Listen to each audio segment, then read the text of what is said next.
Welcome to red TV. నేను మీ Teja. Meerpet police స్టేషన్లో ఒక దారుణమైన సంఘటన జరిగింది. భార్య మీద అనుమానంతో అతి దారుణంగా తనని చంపేసి ముక్కలుగా చేసి తనని కుక్కర్లో ఉడకబెట్టడంటూ కూడా ఒక వార్త వెలుగులోకి రావడం జరిగింది.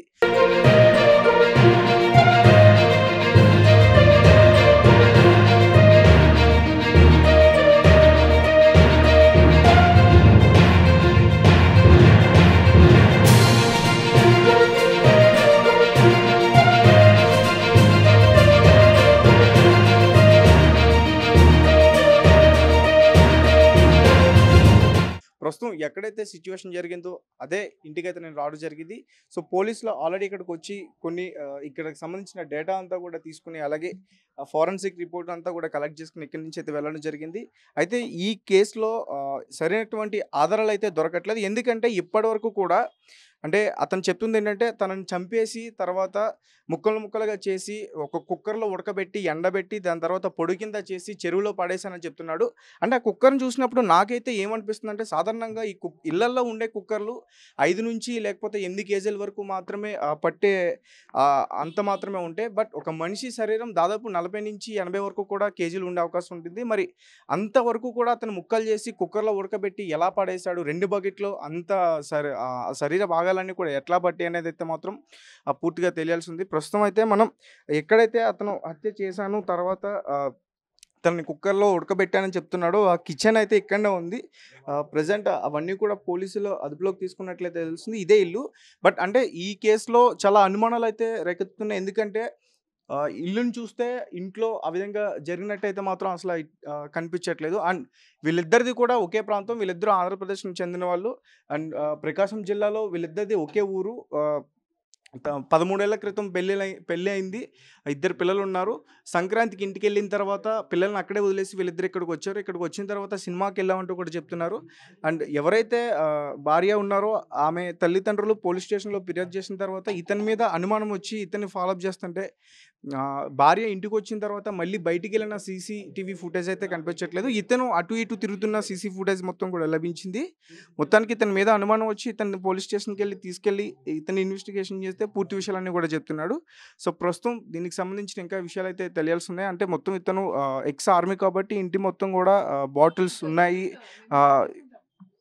బాటిల్స్ అయితే ఉన్నాయంటూ కూడా చెప్తున్నారు. సో పూర్తి విషయాలన్నీ కూడా తెలియాల్సి ఉంది. అండ్ మనం ఆల్రెడీ చెరువు దగ్గరికి సంబంధించి ఆ బకెట్తో తీసుకెళ్ళిన ముక్కలు చేసి బకెట్తో తీసుకెళ్ళి పడేసింది అదంతా కూడా నేను చూపించే ప్రయత్నం చేశాను. బట్ ఏంటంటే ఇందులో కొత్త ట్విస్ట్ ఏంటంటే ఇతను ఆల్రెడీ అంటే ఇది ప్రీ ప్లానెడ్ మర్డర్. ఎందుకంటే ఇతను చెప్తుంది ఏంటంటే నేను నార్మల్గా అనుకోకుండా కొట్టి అట్లా చేశాను, కానీ ఆమె చనిపోయిందని తెలుసుకున్న తర్వాత నేను ఆ విధంగా చేయాల్సి వచ్చిందని చెప్తున్నారు. బట్ కొత్తగా వచ్చిన స్టోరీ ఏంటంటే ఇతను ఇంతకుముందే ఒక కుక్కను ఇదే విధంగా చంపి దాన్ని ఉడకబెట్టి అంటే ఆధారాలు ఏమీ దొరకకుండా చేసేందుకు ప్రయత్నం చేశాడంటూ కూడా చెప్తున్నారు. సో దీనికి సంబంధించి మరిన్న వివరాలు తెలుసుకునే ప్రయత్నం అయితే చేద్దాం. ప్రస్తుతం పోలీసులు ఇంకా అతని ఇన్వెస్టిగేషన్ అయితే చేస్తున్నారు. ఎటువంటి ఆధారం లేకుండా చేసేందుకు ప్రయత్నించాడు. దీనికి సంబంధించి ఈరోజు మీరిపేట పోలీస్ స్టేషన్ పరిధిలో పోలీస్ స్టేషన్ దగ్గర మహిళా సంఘాలు అయితే ఇక్కడికి వచ్చి ధర్నా చేసే ప్రయత్నం అయితే చేస్తున్నారు. మేడం చెప్పండి, అసలు ఈ సంఘటన ఎలా చూడాలి? చాలా దారుణంగా చంపాడు అండ్ ఆధారాలు కూడా ఏమీ లేకుండా చేసేందుకు కూడా ప్రయత్నించాడు. ఎలా చూడాలంటే సార్, దీన్ని తీవ్రంగా ఖండిస్తున్నారు మహిళా సంఘాలు. మరి ఘోరంగా ఆమెను చంపడము, ఆ కుక్కర్లో టూరలు నారలు వండుకొని తిన్నట్టు వాడు తాగిపోతాడో మరి సైకోనో గంజాయిడాడో మాకు అర్థమైతలేదు. గంత ఘోరంగా కొట్టి చంపి ముక్కలు చేసిందంటే వాని గట్స్ ఏంది, వాని ధైర్యం ఏంది? ఒక ఆడపిల్లను ఎందుకు చేయాలి వాడు? ఏదైనా అమ్మాయి తప్పు ప్రవర్తించినా, తప్పు ఏమైనా చేసినా, దొంగతనం చేసినా, లంచతనం చేసినా కూడా పిఎస్లోకి రావాలి, మాట్లాడాలి. వీరందరూ ఎందుకున్నారు మరి? పిఎస్ అనేది ఎందుకున్నది? వాడు ఎందుకు చర్య తీసుకోవాలి? వాడికి ఎక్కడదా రైటు? లేదంటే మహిళా సంఘాలు మమ్మల్ని ఆశ్రయించాలి. అమ్మ మా భార్య ఇట్లా చేస్తుందని మాకు చెప్పాలి. మేము బుద్ధి చెప్తామో నచ్చ చెప్తామో, లేకపోతే ఆమెకి ఏం చేయాలో మేము అది చేసుకుంటాం. కానీ నీకు ఎక్కడదా రైటు? నువ్వు ఇంత ఘోరంగా చేసినావు కాబట్టి నీకు మరణ శిక్ష కంటే దారుణమైంది ఏంటంటే మాట అప్ప చెప్తే మేము కూడా అదే తునాతునకలు చేసి మేము కూడా అదే కుక్కర్లు వేసి ఉడకబెట్టి వాడిని ఇచ్చేస్తాం. ఇప్పుడే మీరు అంటున్నారు కదా, అంటే అతను వేరే ఏమైనా అక్రమ సంబంధాలు పెట్టుకుంటే పోలీస్ స్టేషన్కి చెప్పాల్సిందని, మీరే మళ్ళీ ఎట్లా అంటున్నారు? అట్లా సార్, అట్లాంటి అనుమానం ఇట్లా ఉంటే ఈ రోజులలో మొడోళ్ళు మస్తు నిందలు పెడుతున్నారు ఆడోళ్ళ మీద. ఎంత కొంచెం తయారైనా నిందలు పెడుతున్నారు, మంచిగా 10 మందిలో తిరిగినా పెడుతున్నారు, ఎట్లయినా నిందలు పెడుతున్నారు. కాబట్టి అది అవార్డు కూడా రావాల్సి వచ్చింది. ఆమె ఏమైనా తప్పు చేస్తారంటే మాట అప్ప చెప్పేది ఉండే, లేదంటే పిఎస్కు చెప్పేది ఉండే. సుప్రీంకోర్టు మాత్రం మంచి జీవో తీసుకొచ్చి మా మహిళలకు రక్షణ కల్పించాలని మేము కోరుకుంటున్నాం సార్.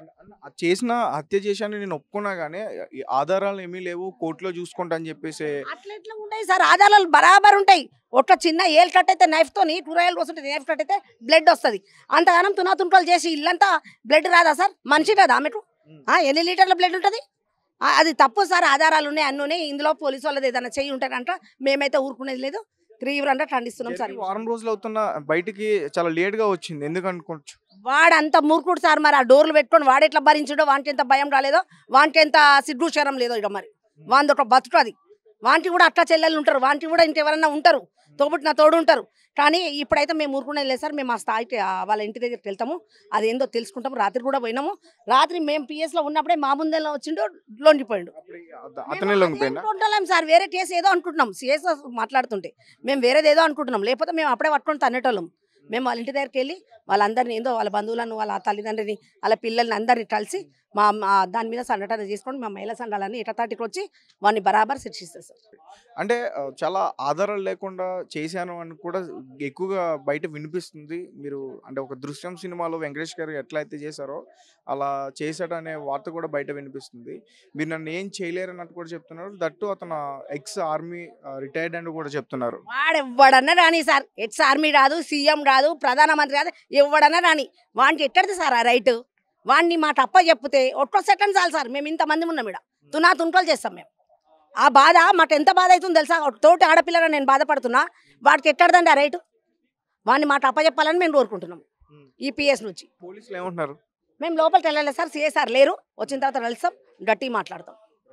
మనం ఎలా చూడాలంటే ఈ మధ్యకాలంలో చూసుకుంటే ఇలాంటివి ఎక్కువైపోతున్నాయి, దారుణంగా చంపేస్తున్నారు అండ్ ఆధారాలు లేకుండా కూడా చేస్తున్నారు. ఇది కొత్త ఏం కాదు.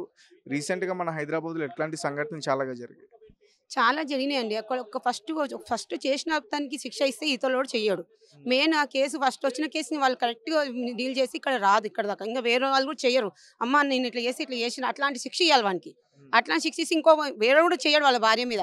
ఎందుకంటే మరీ ఘోరంగా ఆడవాళ్ళని రోడ్డు మీదకి వెళ్ళినా ఆడవాళ్ళని అనుమతించడం ఇట్లా చేయడం అది కరెక్ట్ కాదు. మెయిన్ నేను చెప్పేది ఒకటే విధం ఏంటంటే, వాడు ఒక అమ్మాయి పుట్టినోడు అయితే ఒక ఆడపిల్లని అంత ఘోరంగా చేసిన కాబట్టి వాడు భూమి మీద ఉండొద్దు. మెయిన్ వాడిని కూడా అదే శిక్ష ఇస్తేనే అవతలోడు భయపడతాడు. మొగోడు అనేటోడు భయపడాలి ఫస్ట్. మెయిన్ మేము మహిళలు అందరూ ఒకటే మొగోడు అనేది భయపడాలి. అరే ఈ ఆడదానికి మనం ఇంత ఘోరంగా చేస్తాం, మనం చేసే మొగోడిని కూడా ఇట్లా చేస్తారు వీళ్ళని భయపడాలి. మెయిన్ మా మహిళలకు అప్ప చెప్పండి, మా మహిళా సంఘానికి అప్ప చెప్తే మేము ఏం చేయాలో వానికి అదే శిక్ష చూపిస్తాం. మేము ఫస్ట్ ప్లేస్ నైట్ ఇక్కడ ఉన్నాం. మేము వాళ్ళు వచ్చినప్పుడు కంప్లైంట్ వచ్చి వాళ్ళ మమ్మీ వాళ్ళ డాడీ వాళ్ళు వచ్చినప్పుడు ఇక్కడ ఉన్నాం. వాళ్ళ ఫాదర్ మదర్ కూడా వచ్చారా? లేదు తను ఒక్కడే వచ్చిండంట. మాకు తెలియదు కదా, మామూలుగా ఏదైనా కంప్లైంట్ చేయడానికి ఏదైనా పని మీద వచ్చిండు అనుకుంటాం కదా. మాకు అప్పుడే తెలుసుంటే మేము ఊరుకుంటామే కదా సార్. మెయిన్ వాళ్ళు ఇక్కడ ఉన్నారు, మేము బయట కూర్చొని 1 hour అవుతుంది నడుస్తుంది, వాళ్ళు మాట్లాడుతున్నాం. మాకు అదే అని తెలియదు. వాస్తవానికి నేను ఇంటికి వెళ్ళినాక మా కాలనీ వాళ్ళకి ఫోన్ వచ్చి ఇక్కడ ఇట్లా అయిందంటే మేము నైట్ వెళ్ళిపోయినా అక్కడికి. నైట్ వెళ్ళిపోయినాక ఏంది ఇట్లా అని చెప్పి చూస్తే అందరు చుట్టుపక్కల నడితే లేదు మేడం 13వ తారీఖు నుంచి వీళ్ళ ఇంటికి లాక్కుంటే మళ్ళీ 14వ తారీఖు లాక్ తీస్తే స్మెల్ వచ్చింది. స్మెల్ వస్తే కుక్క వాసన వస్తుంది అని అంటే కుక్క చనిపోయిందని చెప్తుండంట. స్మెల్ వస్తుందని కుక్క చనిపోయిందంటే తీసేద్దామంటే లేదు నేను తీసేస్తా అని చెప్పిండట. తనే చెప్పిండట తీసేస్తా. చెప్పినాక మళ్ళీ ఇక్కడికి వచ్చి మిస్సింగ్ అయిందని కంప్లైంట్ ఇచ్చాడు.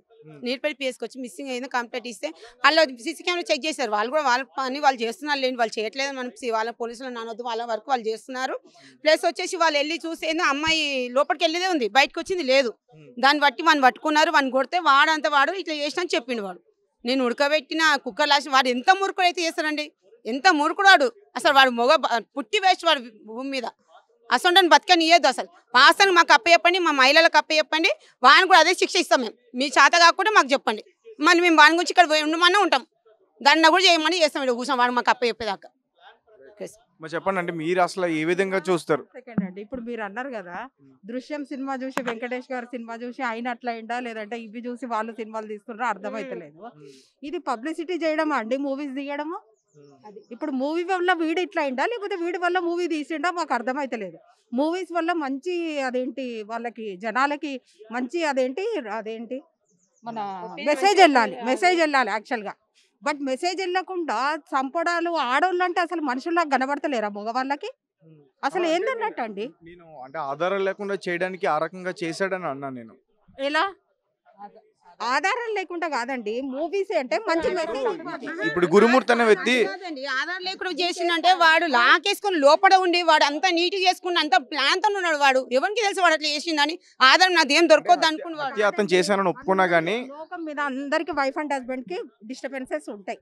వానికి వాళ్ళ వైఫ్ మీద ఏదైనా ప్రాబ్లం ఉండేది ఉంటే మాలాంటి వాళ్ళకి చెప్పాలి. దానికి ఏదైనా ఆమె ఏదైనా మిస్టేక్ ఉంటే రెక్టిఫై చేస్తాము, వాడిది ఏదైనా మిస్టేక్ ఉంటే రెక్టిఫై చేస్తాము. పిఎస్లు ఉన్నాయి, గవర్నమెంట్ ఉంది, అన్ని ఉన్నాయి.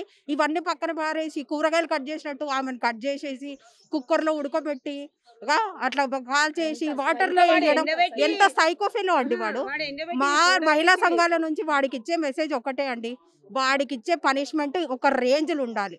గవర్నమెంట్ మన సీఎం రేవంత్ రెడ్డి గారు కాస్త స్పందించి వేరే లేడీస్కి ఇలాంటివి జరగకుండా ఆయన ఎలాంటిది చర్య తీసుకుంటారో మంచి చర్య తీసుకొని వానికి ఇచ్చే పనిష్మెంట్ చూసి మాత్రం మిగతా బాయ్స్ జెంట్స్ అందరు భయపడేట్టుగా ఉండాలండి. వాడికి అట్లా ఇవ్వాలి. ఆ పనిష్మెంట్ కూడా ఏదో లోపల ఎన్కౌంటర్ చేయడము, పిఎస్లో కొన్ని ఏళ్ళు ఉంచడము ఇలా కాకుండా నడి రోడ్డులో వాడిని ఏం చేయాలో చెయ్యాలి. వాళ్ళ వైఫ్ని అయితే వాడు ఎలా పీసెస్ చేసేసి వాటర్లో వేసిండో వాడిని కూడా అందరి ముందు అట్లా చేసేటట్టు సీఎం రేవంత్ రెడ్డి గారికి మేమైతే విజ్ఞప్తి చేస్తున్నాం. నిజంగా వేరే మగవాళ్ళు ఎవ్వరు ఇలాంటి పనిష్మెంట్స్ వాళ్ళు అనగానే భయపడేట్టు కావాలి. మా మెసేజ్ అయితే అదే అండి. మేడం ఇది చాలా దారుణమైన సంఘటన.